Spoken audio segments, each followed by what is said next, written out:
Hi guys, for today's video, ang gagawin po natin ay ating burger. Double patty burger.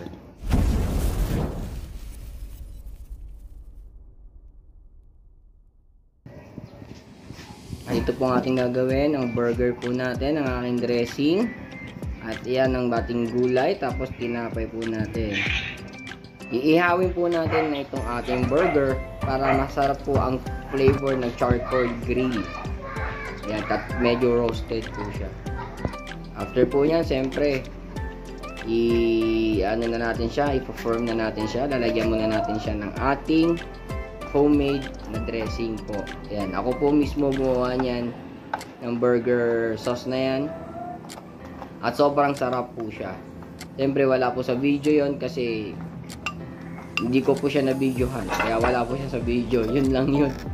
So, ayan, pinahide na natin. Ito ay para kaila mama at kaila papa yan. Kasi gusto nila medyo roast lang. Yan, lalagay natin ang ating lettuce. Siyempre, masarap po ang may gulay talaga yung lettuce natin. Yan. Tapos, ating ilagay ang ating lettuce. Siyempre, lalagyan po natin ng ating cucumber. Ang ating pipino. Ayan po. Kung iba ay medyo yayamanin, siyempre pickles. Yan po ang ating tomato. Pag mayayamanin naman, Toscana tomato po ang gamitin nyo. Siyempre, ang ating burger patty, double burger patty.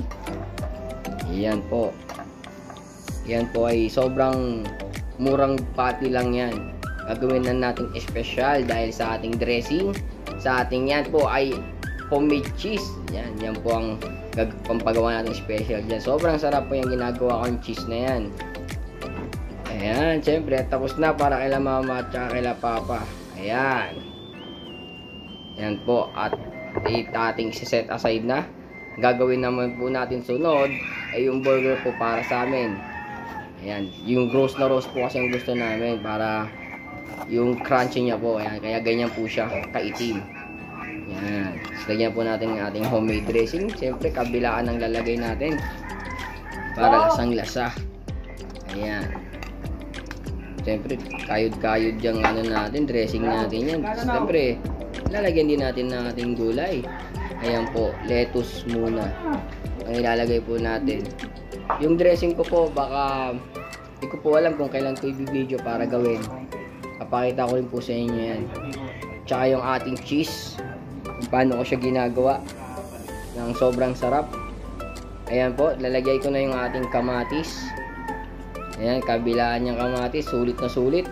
Gulay pa lang, sarap na. Siyempre pipino, hindi pwedeng walang pipino. Yun, tapos lalagyan natin ng sibuyas. White onion po ang ginagamit ko. Kung kayo po gusto niyo ng red, bahala po kayo. Pero para po sa akin, white onion po ang nilalagay ko talaga sa burger dahil ang white onion ay merong sweetness na flavor.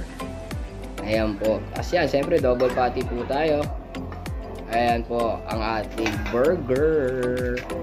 Siyempre ang ating homemade cheese na sobrang sarap, sobrang mura at sobrang sulit. Ayan po. Balak ko rin po kasi magnegosyo ngayon ng grill burger kaya gumagawa po tayo nito ng ating sample. Ayan, tapos siyempre pagtapos nyan, siyempre di mawawala, tikipan time na.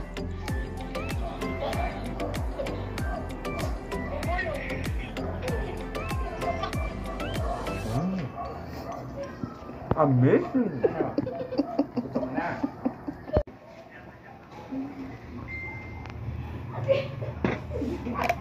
Boss vlog kagit.